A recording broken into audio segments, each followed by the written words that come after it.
Готови ли сте да видите едно нещо след 3, 2, 1? Ето го. Това е топката. Онази топка от миналото клипче, дето беше между жици.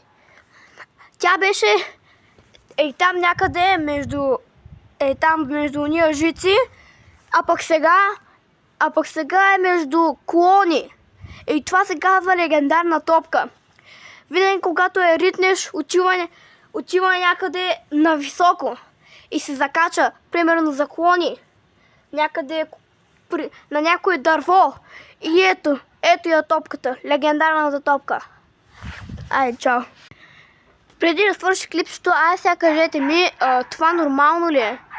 Нормално ли е? Винаги топката да отива между някои неща.